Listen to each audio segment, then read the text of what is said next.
Welcome to the program. सुनने वालों को सराज ज़ैदी का बहुत-बहुत प्यार भरा आदाब, नमस्कार and good afternoon. You're very welcome to the program. You're listening to Apna Radio broadcasting at 93.9 Dublin South FM. Each Thursday, I'm here until 4 o'clock local time and India time 8:30 and until 9:30. In fact, it starts at 8:30 and it's finished at 9:30 if you're tuning me in there. And wherever else you are in the world, wherever else you are in the world, can catch me at your local time and compare with the with the Dublin time. It's at 3 o'clock.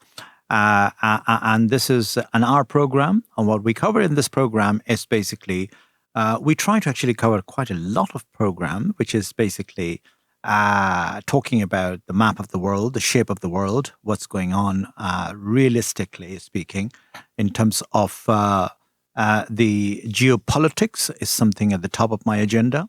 And I am really interested in geopolitics as well. And of course, we pay attention to what's going on in India in terms of policy, in terms of what's going on in all of that. And of course, the news is covered by Charmaine Colvin, and Charmaine is here to talk about the news of the week, and that is India this week. So, Charmaine, you take it away, India this week, and I'll sit back and I'll see you in a minute. Good afternoon. You are listening to Apna Radio 93.9 Dublin South FM. On India tonight, India's opposition parties, farmer groups and trade experts have raised concerns about the interim India-US trade agreement after additional details were released last Friday. A joint statement confirmed that India will purchase $500 billion worth of US goods over 5 years, but did not mention a pledge by Delhi to stop Russian oil purchases. Earlier last week, the countries had announced a trade deal, with the US cutting tariffs on Indian goods to 18% from 50%. Final negotiations are still underway, but the interim deal has raised a number of key questions. As per the agreement, India has promised to reduce its standard tariffs on all US industrial goods, as well as several food and agricultural products. The United States, on the other hand, will only lower reciprocal tariffs that currently apply to about 55% of Indian exports, bringing them down from 50% to 18%. This suggests an uneven exchange, according to the Delhi-based Global Trade and Research Initiative (GTRI) think tank. However, India's Trade Minister Piyush Goyal has defended the agreement, saying the 18% tariff charged by the US is among the lowest faced by its trading partners and will boost labour-intensive Indian sectors such as textiles, leathers and gems. It is also unclear whether or not Delhi has pledged to halt the purchase of Russian oil. While announcing the trade deal last week, President Donald Trump said India was committed to this, but it isn't in the joint statement. In a separate executive order, Trump also said the US would monitor whether India resumed Russian oil purchases, directly or indirectly, and that would determine whether a 25% import duty would be reimposed on the country. Russia has said it has received no indication from Delhi that supplies will stop, and according to media reports, while Indian refiners are avoiding new Russian oil purchases, some deliveries are still scheduled. The agreement has also upset India's farm unions, who warn that tariff cuts on US agricultural imports could undercut domestic producers. Farmers argue allowing freer imports of items such as dried distillers' grains, soybean oil, red sorghum, nuts and fruits will harm farmers' incomes.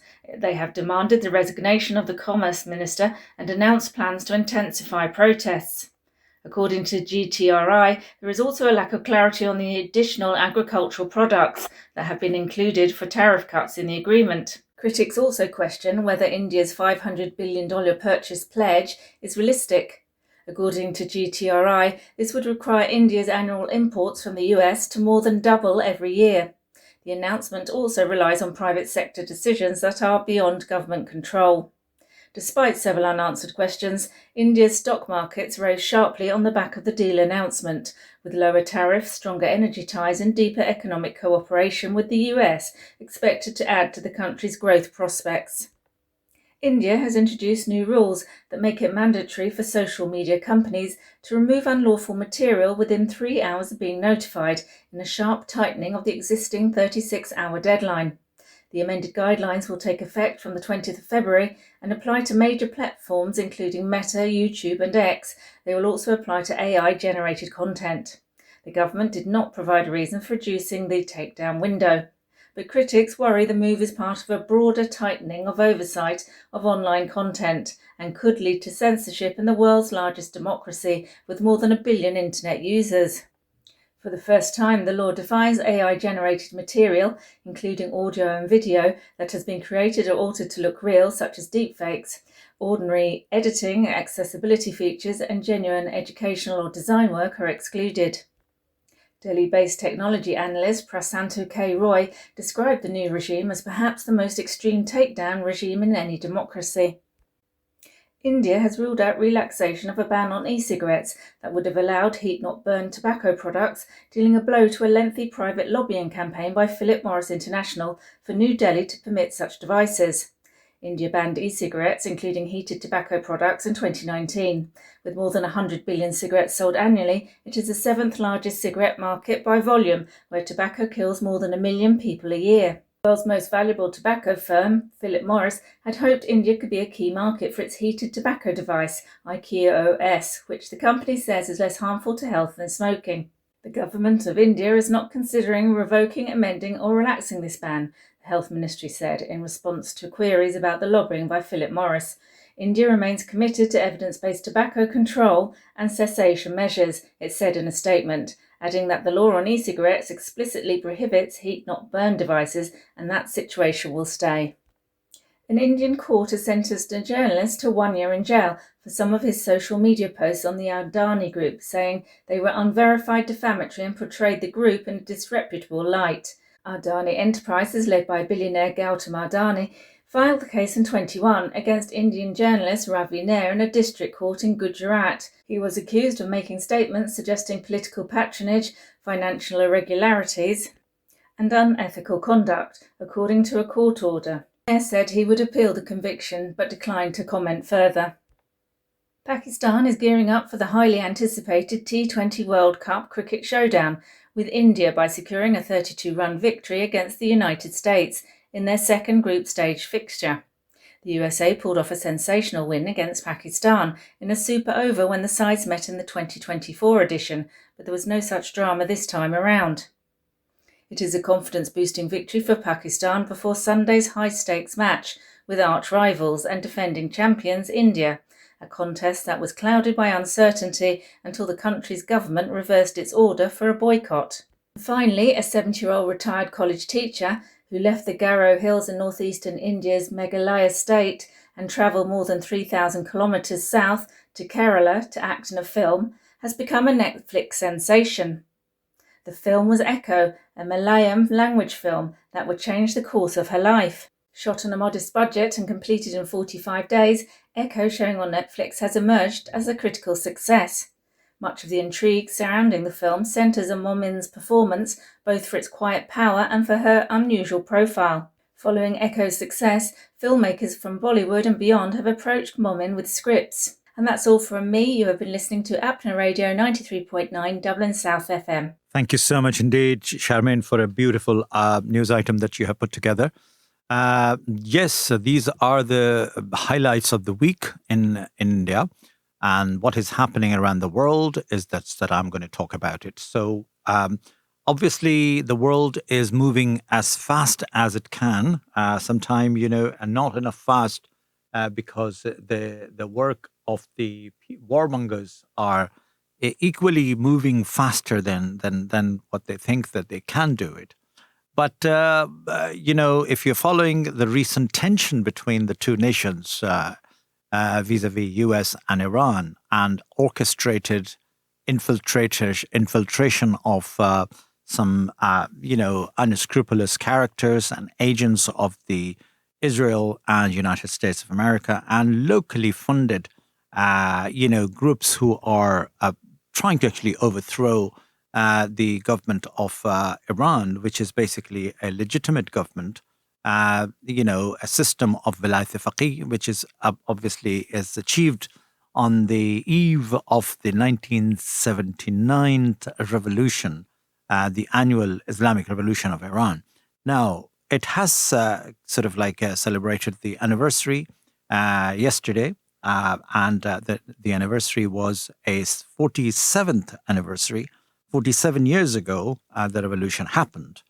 And on that day, what happened was that the Shah of the monarchy has been overthrown, which was backed by the US, which was backed by many other European nations. And Shah was the puppet exploiting the resources of the nation for the benefit of the United States of America, UK, and other countries. But what is happening right now is the tension which has been created by, as I said, by providing the goons and providing the the anti-social element of the state, funded by U.S. government for the tune of over $20 million and more, maybe, hiring people, hiring the unscrupulous mercenaries, should I say, which was immediately crushed down. And for that, they were accused for, dealing with heavy-handed. Anyway, let's sit back and listen to what the foreign minister of Iran, Abbas Araghchi, has to say about all of that. Because Abbas Araghchi is somebody who is very, very savvy, and he nailed it completely, the current situation, which has been actually, been highlighted in the press, in the media, and everywhere. So I have access to that material. So sit back, relax, and listen to Mr. Abbas Araghchi. Assalamu alaikum wa rahmatullahi wa barakatuh. It's a privilege to address you at this distinguished forum and discuss the profound question of our region, Palestine.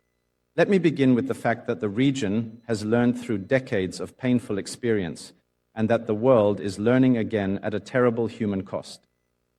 Palestine is not one issue. Among many, Palestine is the defining question of justice in West Asia and beyond. It is the strategic and moral compass of our region. It is a test of whether international law has meaning, whether human rights have universal value, and whether global institutions exist to protect the weak or merely to rationalize the power of the strong. For generations, the Palestinian crisis was understood primarily as the consequence of an illegal occupation and the denial of an inalienable right, the right of a people to self-determination. But today, we must recognize that the crisis has moved far beyond the parameters of occupation alone. What we are witnessing in Gaza is not merely war, it is not a conflict between equal parties. It is not an unfortunate byproduct of security measures. It is the deliberate destruction of civilian life on a massive scale. It is genocide. The human cost of Israel's atrocities in Gaza has wounded the conscience of humanity. It has torn open the heart of the Muslim world. And it has also shaken millions beyond it, Christians, Jews, and people of all kinds, all faiths. We still believe that the life of a child is not a bargaining chip, that starvation is not a weapon, that hospitals are not battlefields, and that the killing of families is not self-defense. Palestine today is not simply a tragedy, it is a mirror held up to the world. It reflects not only the suffering of Palestinians, but also the moral failure of those who had the power to stop this catastrophe, and choose instead to justify it, enable it, or normalize it. But Palestine and Gaza is not only a humanitarian crisis, it has become the platform for something larger and more dangerous, an expansionist project, pursued under the banner of security. The project has three consequences, each of them profound, each of them alarming. The first consequence is global. The Israeli regime's conduct in Palestine and the impunity granted to it have deeply damaged the international legal order. We must say this clearly. The world is moving toward a condition where international law no longer is respected and governs international relations. What is perhaps most dangerous is the precedent being established that if a state has sufficient political cover and protection, it may bomb civilians, besiege populations, target infrastructures, assassinate individuals across borders, and still demand to be regarded as lawful. This is not merely a Palestinian problem, it is a global problem. We are witnessing not only the tragedy of Palestine, but the transformation of the world into a place where the law is replaced by force. The second consequence is regional. Israel's expansionist project has had a direct and destabilizing impact on the security of all countries in the region. The Israeli regime now openly violates borders. It breaches sovereignties. It assassinates official dignitaries. It conducts terrorist operations. It expands its reach in multiple theaters. And it does so not discreetly, but with a sense of entitlement, because it has learned that international accountability will not come. Let us be candid. If the Gaza issue is settled through destruction and forced displacement, if that becomes the model, then the West Bank will be the next. And accession will become policy. This is the essence of what has long been called the Greater Israel. The question, therefore, is not whether Israel's actions threaten Palestinians alone. The question is whether the region will accept the future in which borders are temporary.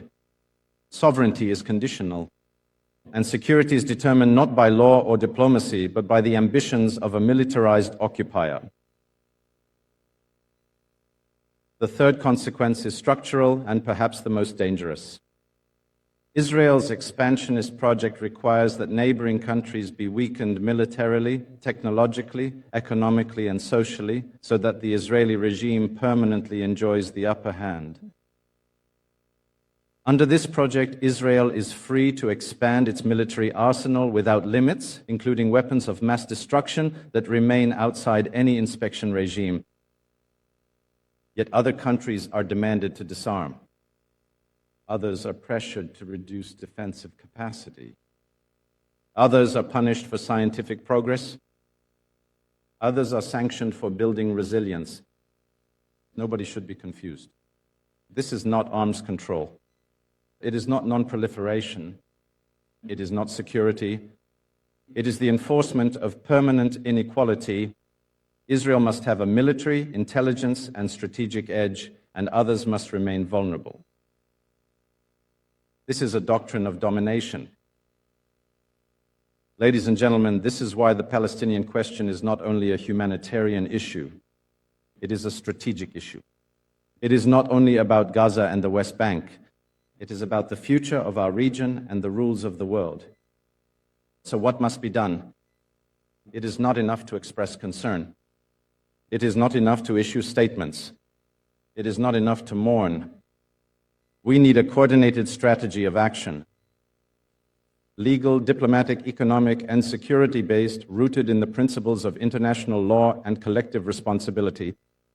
First, the international community must support legal mechanisms without hesitation. Second, there must be consequences for violations.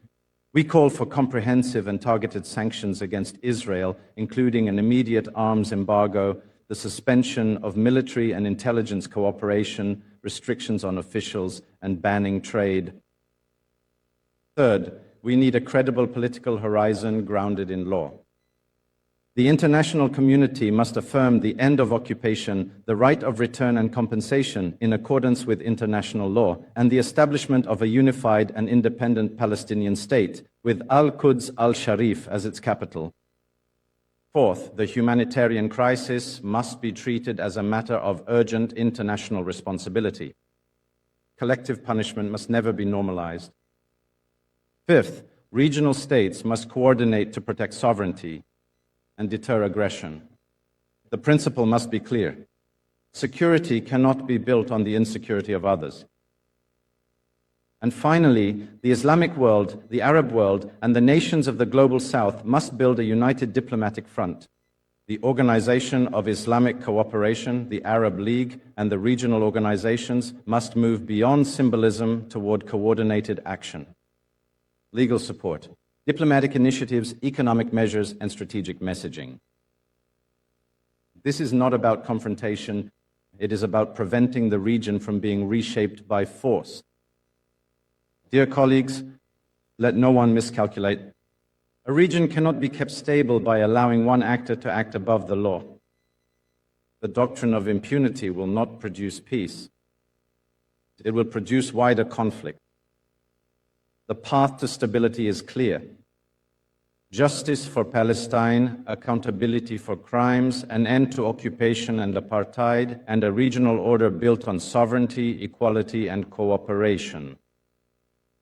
If the world wants peace, it must stop rewarding aggression. If the world wants stability, it must stop enabling expansionism. If the world believes in international law, it must enforce it consistently and without double standards. And if the nations of this region seek a future free from perpetual war, they must recognize this fundamental truth. Palestine is not merely a cause for solidarity. It is the indispensable cornerstone of regional security. Thank you so much for your attention.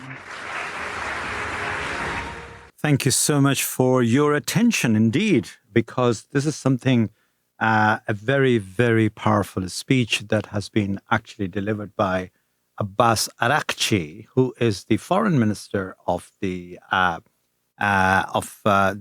Islamic Republic of Iran, at the forum which has been held at the summit in Qatar, in Doha. So therefore, now they're beginning to realize that the collective support is important, the importance of organization of Islamic conferences, the countries who are made up of various different Muslim countries has to come forward, has to come together in order to, face this challenge, this one actor, as he says that in his speech, and overcome the doctrine of impunity. Now, the doctrine of impunity, if you want to understand the phrase, is something that one actor can do vis-a-vis Israel, can do anything they like. Nobody would bother to say anything, would do anything. And that is something which is we recently have witnessed. I mean, 6 months continuously, every day, the pretext has been created of the 7th of October. And then after that, a carte blanche, green light has been given by the world, and nobody dared to talk about the impunity in which they kept bombarding and destroying the Gaza, the population, the millions they have killed. And still, after the ceasefire, 570 people have been killed every day. And the West Bank, as he says, that is the next stop, that the West Bank will be eliminated, because that's what their policy is, to expansion policy, and not limited only to Palestine, but also to infiltrate in Lebanon, neighboring Lebanon. Continuous bombardment of Lebanon is happening as we speak, because now the United Nations peacekeeping forces under UNLF, as we call it, United Nations peace enforcement forces have been asked to remove from the neighboring, border of Lebanon. Now, Irish troops, why I'm talking about that, because it's relevant to the Irish troops and Ireland. Irish troops have got a record of serving under the United Nations UNLF by maintaining the peace and security in the region. Vis-a-vis, there was a time a good few years ago, I would say, a small village of Ateri in Lebanon came under fire by the Israeli forces. Now, that was a small farmer's, land owned by something like 700-800 farmers. So nobody from the UNLF made a move forward to protect them. They said, oh, well, it's just a little old farmers. So what if the Israeli will take that land and take over the village of Ateri? However, Colonel Sheehan from the Irish army said, no, we are here under the UNLF. We are here to protect the vulnerable, and we will go in and we will protect So what ensued? 4 days of pitch battle took place in which few casualties happened from the both sides, but they deter the Israeli forces to taking over the Ateri village. Now, that's what it means by having a resistance force there, UNILEF, peacekeeping force, in order to maintain the peace. Now, under the Donald Trump administration, is being asked, UNILEF has been, United Nations have been asked to remove that force. So what will happen? The sky will open, the heaven will open, and so therefore they can have a field day to keep bombarding southern Lebanon and take over the territory by territory. So this is what is a crunch, what Abbas Araghchi is talking about. It's not limited only to Gaza. It's unless they've been kept checked and under their limit, and enforcement from the international law will apply to them. And they cannot enjoy the kind of impunity that they have, and the patronage of Donald Trump. So that is a very serious question, and think about it, read about it. It's all over the press in the cybersecurity, in the cyber place. So wherever you get your information, try to educate yourself on that. In the meantime, the peace in the region is absolutely vital. Now, the second important point that I'm going to talk about it today is the situation of farmers and the imbalance deal between United States of America and India, which Charmaine has hinted on that in her weekly news item. But Sharad has got a lot more in detail. And what Sharad has got to say about that, I am anxious to broadcast it for you to listen to it carefully. Thank you. I'll be back soon after this. Last week, we spoke about the Rafale fighter jet defense deal, and we found out how Anil Ambani, through Epstein, interfered with the procurement, and how the Indian government have favored the formation of his company in very suspicious way. Today, we are going to talk about India-United States trade deal. Overall, I want to ask, is the United States practicing coercive trade diplomacy with India? Is it a function of bully? This is the question we must ask today seriously, because generally trade negotiations are never neutral. We have understood that. But what we are witnessing in the current United States and India looks like far less than a partnership. It's more like a pressure. There is a familiar pattern here. Initially, punitive tariffs were imposed, then uncertainty in the deal was prolonged years together. Industries were allowed to bleed, and finally, the relief was offered. And in exchange for this, there is something called reciprocity. But for deep structural concessions, this has permanently tilted the playing field between India and US. It is like first you flatten the tire, you puncture the tire, and then run a shop in order to repair that tire. This is how Donald Trump's strategy has worked. The tariff has gone up to 50%.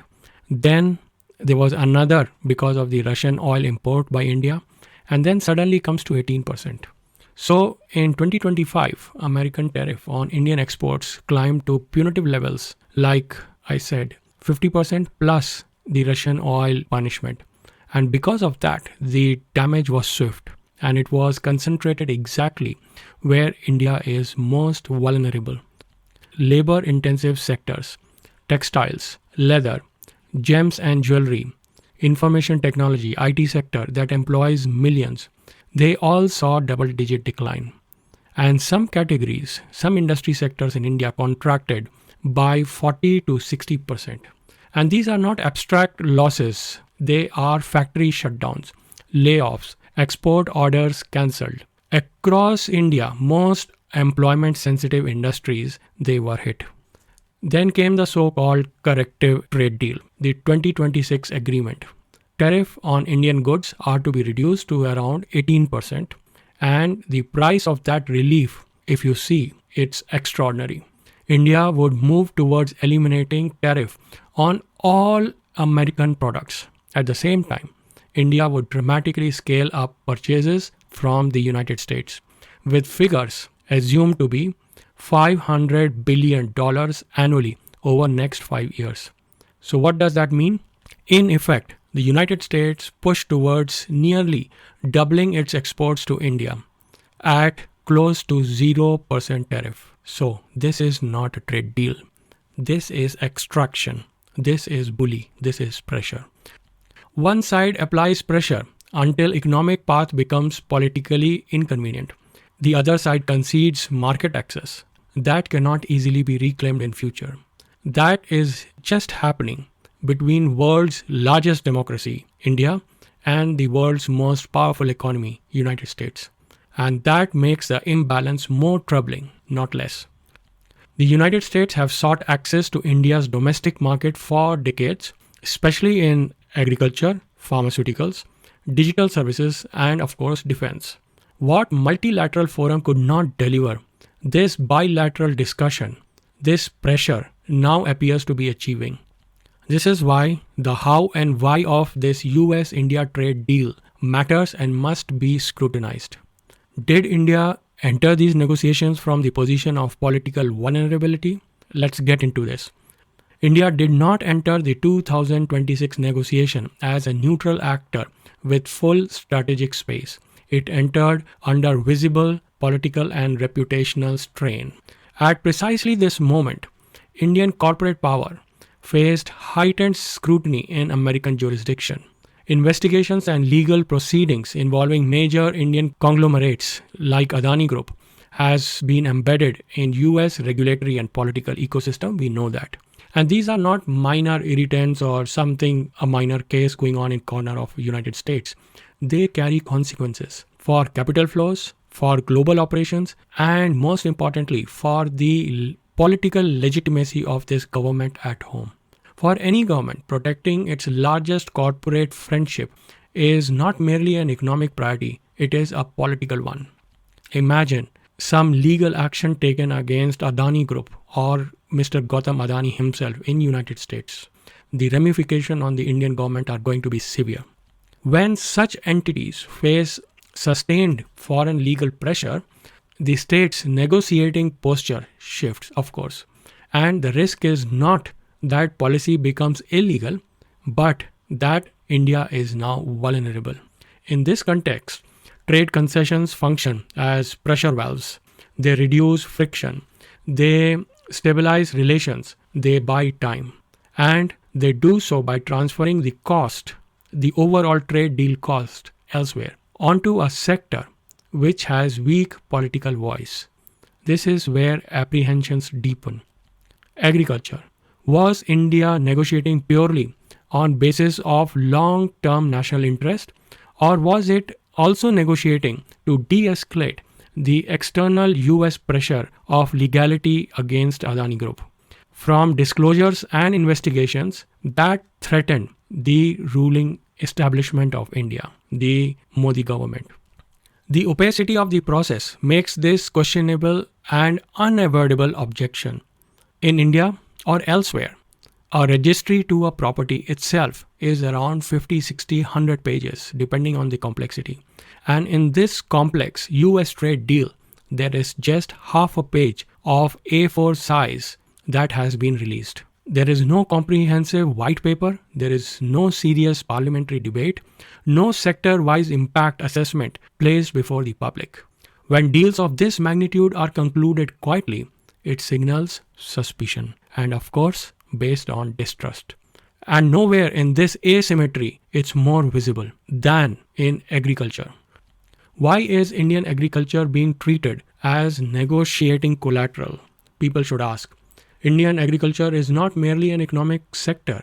It is a livelihood, a backbone of nearly half the 1.4 billion population. It is socially sensitive. It is politically volatile. And of course, for ages, it is structurally fragile. Yet it is being placed directly in the line of fire. The US-India trade deal targets Indian agriculture. In 2025, for example, US agricultural exports to India, even without the trade deal, surged by roughly 35%, rising to about $2.85 billion, while Indian exports to US grew only by 5%. So the imbalance is not just in value, it is in capacity. If you look at the American agriculture, it is heavily subsidized. It is technologically advanced and backed by aggressive lobbying. If you look at the numbers, US farm subsidies alone account for nearly $46 billion in 2020. And in contrast, Indian agriculture, it is fragmented, smallholders driven, maybe few acres, and dependent on fragile state support mechanism. The MSP is not a legal guarantee till this date. So moving forward, zero tariff on American agriculture imports is not competition. It is exposure without protection. It is in line of fire without bulletproof vest. Indian farmers cannot, I repeat, compete with US agri-business on price, on scale, or on state backing. And in future, once this cheap import floods domestic markets, price will collapse. Minimum support prices will become politically harder to sustain. Farmers' income, as it is peanuts. Farmers' income will decline and they will start to exit the agriculture sector. And this is not theoretical. We have seen this story before also. Just in the neighborhood of United States, in Mexico, under NAFTA, North America Free Trade Alliance, where subsidized American corn flooded the market, the Mexico market. Prices crashed by over 60%. Millions of small farmers were displaced. Rural poverty intensified and mass migration followed. We are seeing a consequence of that NAFTA deal today when millions of Mexicans want to cross over legally or illegally into the US. So this liberal trade imposed under the pressure does not produce efficiency. It just produces dependency. With reference to the US trade deal, the striking issue is the silence that the Indian government and the silence that is surrounding this particular deal. There have been no honest national conversation about food security risk. People should be talking about that, about the rural employment shocks and the long-term land consequences. Agriculture appears to have been treated as expendable, a concession zone, where political resistance is fragmented across 29 states of India. And the cost of this political upheaval can be deferred. If India is opening its farm sector at this scale to secure just a geopolitical breathing room with the United States, it is making a gamble, with consequences that unfold slowly but surely and relentlessly. History should have warned us. Colonial trade did not begin with conquest. It began with market access, unequal terms, and political pressure. And this brings us to the final and most uncomfortable question. Is this trade deal about economic strategy or political damage control? On paper, it is about facilitation. In practice, it looks like de-escalation of diplomatic friction, of tariff, and of external pressures emanating from Donald Trump administration, from the US political and the legal system. When trade policy is shaped under these conditions, it stops being strategic. It becomes sort of a bully, sort of a blackmail. Immediate political stability is therefore prioritized over long-term economic resilience of India. Cost you are seeing is shifted onto populations that have no seat at the negotiation table. Indian agriculture fits this pattern perfectly. It is large, dispersed, and politically managed through subsidies rather than bargaining power. Indian farmers face some of the lowest income across sectors and some of the highest suicide rates driven by financial stress. And the deeper danger is precedent. If United States learns that access to India's most sensitive sectors can be extracted through this calibrated bullying and pressure, this will not be the last demand. Trade then ceases to be mutual exchange. It will become a tool of compliance, like the East India Company's intrusion into India. This is not an argument against engagement with the United States. India needs deep economic ties with major power. But engagement without equal partnership is India's submission. And this submission is dressed up as a trade deal. It erodes democratic accountability of this government. A nation of 1.4 billion people should not negotiate as though it has no alternatives. It should not trade food security for diplomatic quietness or insulate powerful interests at the expense of millions who will bear the cost now and in future. If this agreement proceeds without transparency, without safeguards, and without honest acknowledgement of the pressure that shaped it, Indian agriculture will not collapse overnight.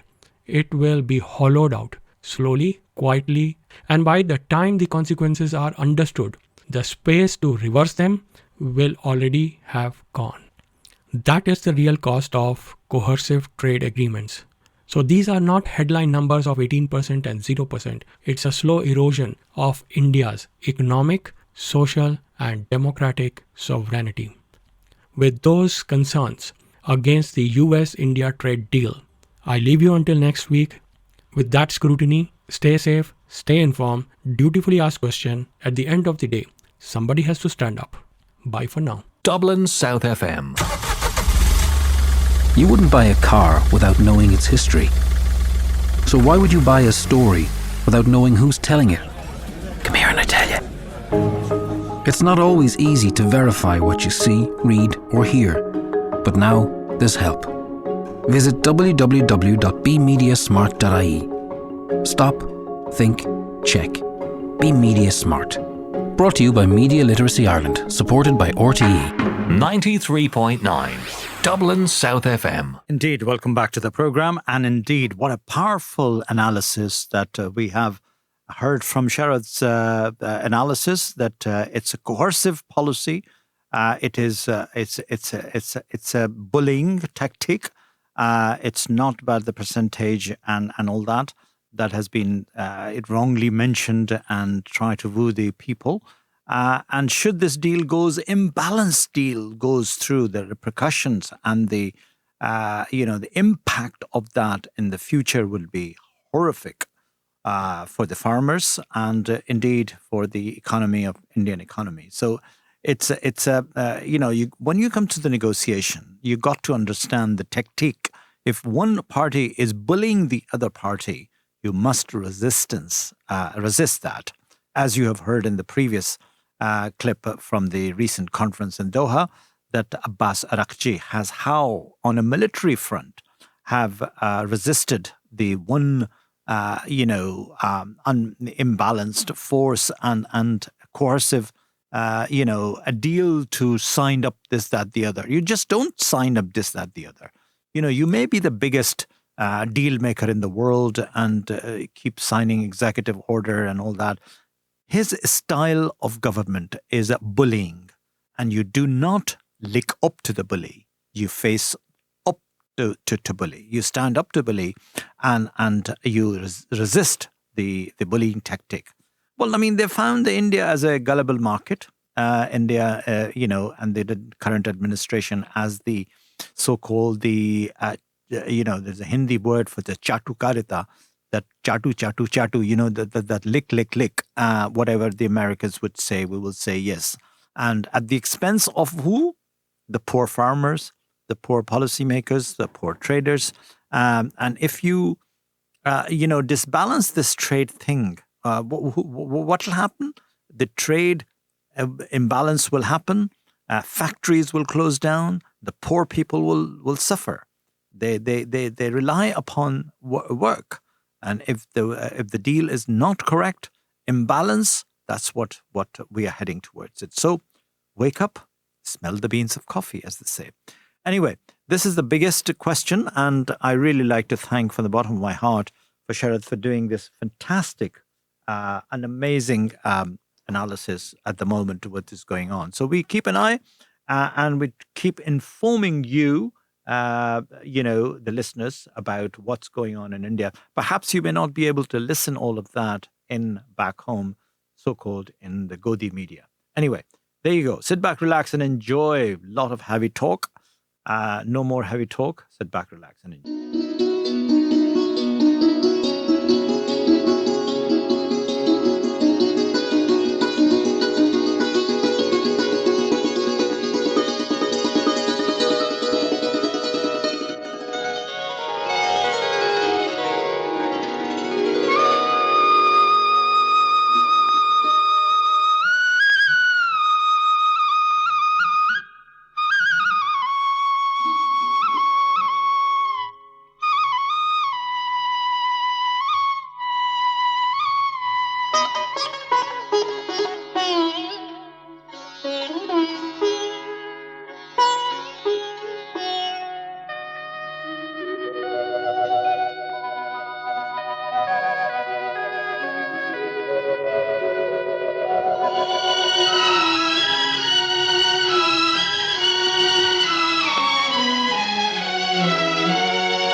तुम अगर साथ देने का वादा करो मैं यूं ही मस्त नगमे लुटाता रहूं तुम मुझे देख कर मुस्कुराती रहो मैं तुम्हें देख कर गीत गाता रहूं तुम अगर साथ देने का वादा करो मैं यूं ही मस्त नगमे लुटाता रहूं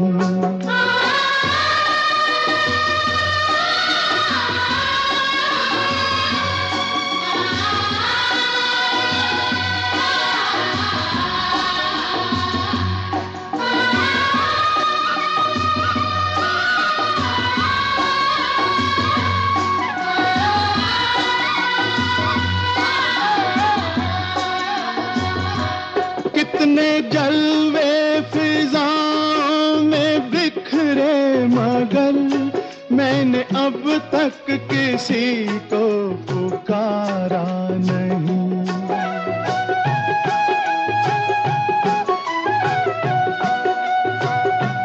तुमको देखा तो नजरें ये कहने लगी हमको चेहरे से हटना गवारा नहीं तुम अगर मेरी नजरों के आगे रहो मैं हर एक शय से नजरें चुराता रहूं तुम अगर साथ देने का वादा करो मैं यूं ही मस्त नगमे लुटाता रहूं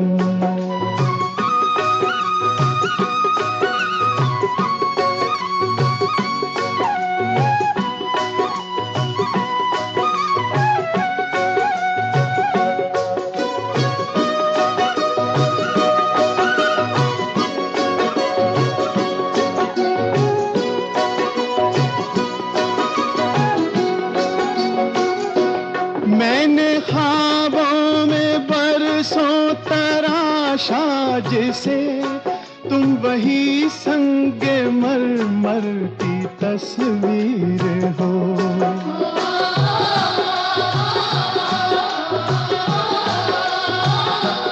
तुम ना समझो तुम्हारा मुकद्दर हूँ मैं समझता हूँ तुम मेरी तकदीर हो तुम अगर मुझको अपना समझने लगो मैं बहारों की महफिल सजाता रहूं तुम अगर साथ देने का वादा करो मैं यूं ही मस्त नगमे लुटाता रहूं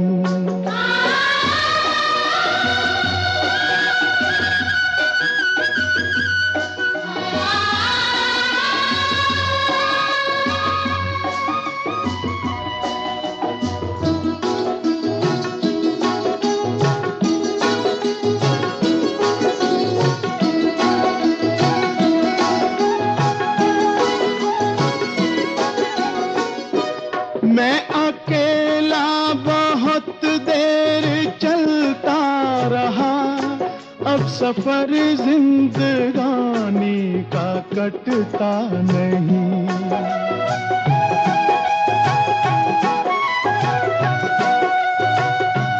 जब तलक कोई रंगी सहारा न हो वक्त का फिर जवानी का कटता नहीं तुम अगर हम कदम बनके चलती रहो मैं जमीन पर सितारे बिछाता रहूं तुम अगर साथ देने का वादा करो मैं यूं ही मस्त नगमे लुटाता रहूं तुम मुझे देखकर मुस्कुरा Jim, that is a beautiful song and devotional song on love and Pyar, Muhabbat. And that's what we're talking about on this particular week of a Valentine's Day. What is Valentine's Day? 14th of FEB is on us. And, tomorrow is going to be, in the next couple of days, this weekend is going to be the fantastic Valentine's Day and very busy weekend for lovers all over the world. Wooing each other, dinners, cozy dinner, like candlelight dinners, presents, chocolates, you name it. Valentine's cards, all of that that happens. Saint Valentine's, who is the god of love, should I say. Indian film industry has got so many songs absolutely appropriate for that, and that's the reason I've chosen these two songs, devotional song to love, and therefore sit back, relax, and enjoy this particular song as well. So whatever you're doing, enjoy this weekend and having a great Valentine's week, whoever is your Valentine is. If nobody, then find out one. There are a lot of people who are longing to be asked out, should I say. Anyway, that is the romantic notion that I try to send this time of the year in FEB. Weather is changing. Yes, the winter is hopefully we'll see the back of the worst of the winter. And, the hope is there because the daffodils are popping up everywhere. In my neighborhood as well, particularly in our roundabout and all those places where the daffodils are popping out.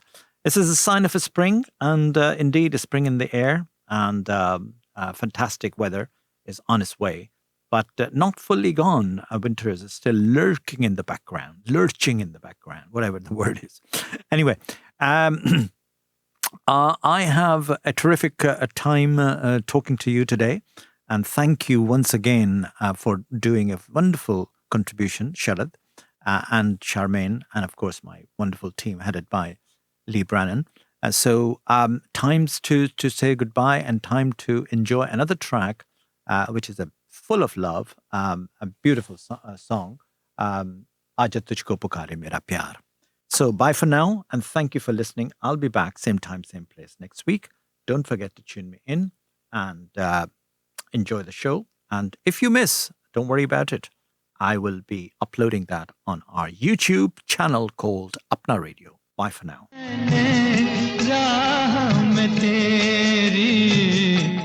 अब तो चलिया इस पार आजा मैं तो मिटा हूँ तेरी चाह में तुझको पुकारे मेरा प्यार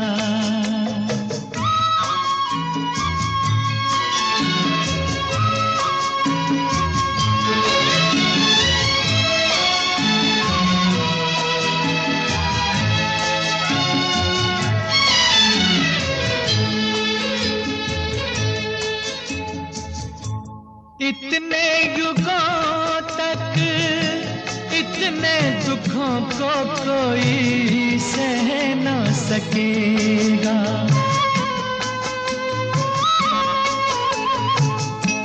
तेरी कसम मुझे तू है किसी की कोई कह न सकेगा मुझसे है तेरा इकरार हुए आजा मैं तो मिटा हूँ तेरी चाह में तुझको पुकारे मेरा प्यार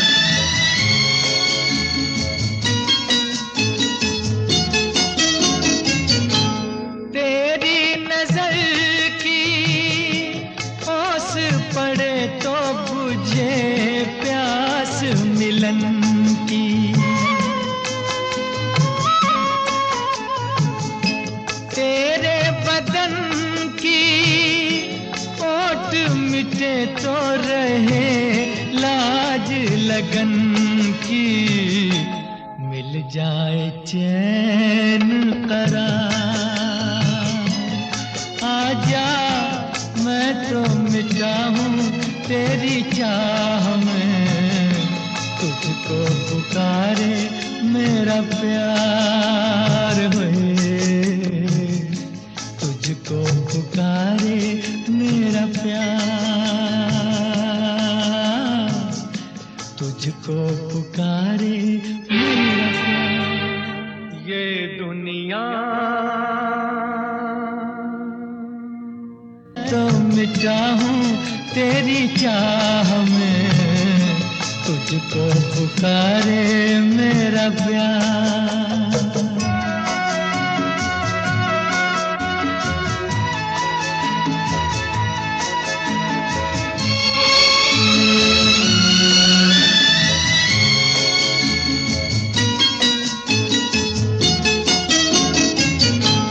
तेरी नजर की ओस पड़े तो बुझे प्यास मिलन की,